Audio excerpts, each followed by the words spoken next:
नमस्कार दोस्तों, आपका स्वागत है यूनिवर्स हिंदी चैनल पर जहां हम आपके लिए लाते हैं ऐसी सच्चाइयां जो आमतौर पर चर्चा से दूर रहती हैं। आज हम बात करेंगे उस रहस्य की जिसने न केवल भारत को बल्कि पूरी दुनिया को जकड़ रखा है। ये सवाल कि भारत को वाकई में कौन चला रहा है जितना सरल दिखता है उतना ही गहरा और खतरनाक भी है।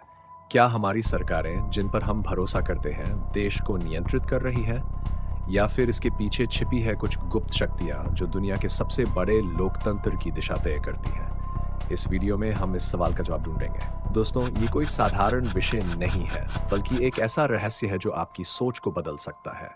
तो आइए गहराई से विश्लेषण करते हैं इस रहस्यमयी खेल को जो भारत की सच्चाई को आपसे छिपाए रखता है। हमारे सामने जो सरकारें दिखती हैं, वे जनता के वोट से चुनकर सत्ता में आती हैं। यही भारत के लोकतंत्र की बुनियाद है।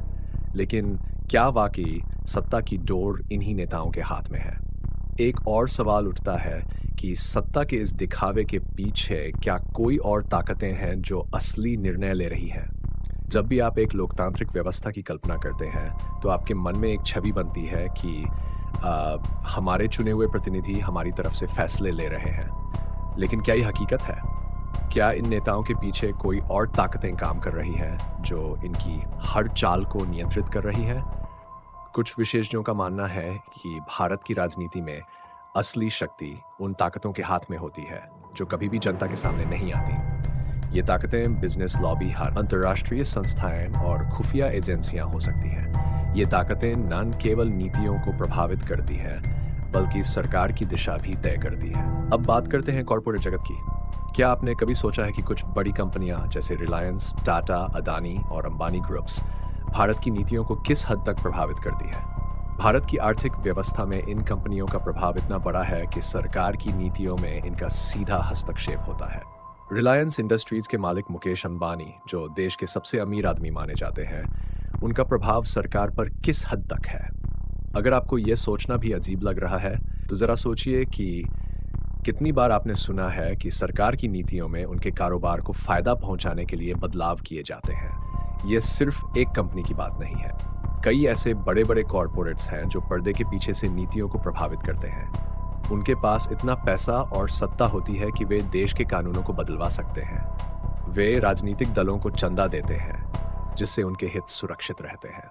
आपने ये देखा होगा कि जब भी कोई आर्थिक संकट आता है तो सबसे पहले सरकार कॉरपोरेट्स की मदद के लिए आगे आती है। फिर चाहे वह टैक्स में छूट हो या सरकारी नीतियों में बदलाव, कॉरपोरेट्स का प्रभाव हर जगह देखा जा सकता है। यह वह शक्ति है जो खुलेआम नजर नहीं आती लेकिन पर्दे के पीछे से सत्ता की डोर को नियंत्रित करती है। भारत जैसे विकासशील देश की नीतियों को प्रभावित करने में अंतर्राष्ट्रीय संस्थाओं का भी बड़ा हाथ होता है। IMF, विश्व बैंक और WTO जैसी संस्थाएं विकासशील देशों को कर्ज देती हैं, लेकिन इसके बदले में उनकी शर्तों को मानना पड़ता है। ये संस्थाएं दावा करती हैं कि वे देश की अर्थव्यवस्था को सुधारने में मदद करती हैं, लेकिन इनका असली उद्देश्य क्या है? कई बार देखा गया है कि IMF या विश्व बैंक द्वारा दी गई शर्तें देश की अर्थव्यवस्था को स्थिर करने के बजाय और भी जटिल कर देती हैं। वे अपने एजेंडे के मुताबिक नीतियां लागू करवाते हैं जिससे उन देशों की जनता को नुकसान होता है जबकि विदेशी ताकतों को फायदा होता है। क्या इन संस्थाओं का असली उद्देश्य केवल विकासशील देशों को सहायता प्रदान करना है, या फिर इनके पीछे छिपा है एक गहरा एजेंडा जो इन देशों की स्वतंत्रता को छीनने की कोशिश करता है? अब हम बात करेंगे उन शक्तियों की जो शायद सबसे खतरनाक है, खुफिया एजेंसियां। भारत की सुरक्षा के लिए बनाई गई एजेंसियां जैसे कि इंटेलिजेंस ब्यूरो IB केवल सुरक्षा का काम ही नहीं करती बल्कि कई बार सरकार की दिशा को भी तय करती है। ये एजेंसियां नीतियों पर अपनी गहरी पकड़ बनाकर रखती हैं और शायद वही असली निर्णय लेने वाली ताकत होती है। खुफिया एजेंसियां जो कभी कभी सरकार से भी ज्यादा ताकतवर होती हैं, वे न केवल सुरक्षा बल्कि राजनीतिक और आर्थिक क्षेत्रों में भी हस्तक्षेप करती है। ये देखा गया है कि कई बार ये एजेंसियां विदेशी शक्तियों के साथ मिलकर भी काम करती है। क्या वे हमारी सरकार की नीतियों को प्रभावित कर रही है, या फिर वे खुद ही एक स्वतंत्र शक्ति के रूप में काम कर रही हैं? ये सवाल हमेशा से उठा है कि क्या खुफिया एजेंसियां पूरी तरह से सरकार के नियंत्रण में हैं, या फिर उनका अपना एक गुप्त एजेंडा होता है? धर्म और राजनीति का मेल हमेशा से ही संवेदनशील रहा है। भारत में धार्मिक संगठनों का एक अलग ही प्रभाव है। चाहे वह कोई भी धर्म हो, उसके संगठनों का प्रभाव राजनीतिक नीतियों पर देखा जा सकता है। कुछ धार्मिक संगठन इतने शक्तिशाली होते हैं कि वे सरकार की नीतियों और निर्णयों को प्रभावित कर सकते हैं। खासकर चुनावों के दौरान ये देखा गया है कि धार्मिक संगठनों की भूमिका बढ़ जाती है। तो दोस्तों, इस सब का मतलब क्या है? क्या ये कहना सही होगा कि भारत पर नियंत्रण एक ही ताकत के हाथ में है? शायद नहीं। भारत पर नियंत्रण एक जटिल मिश्रण है।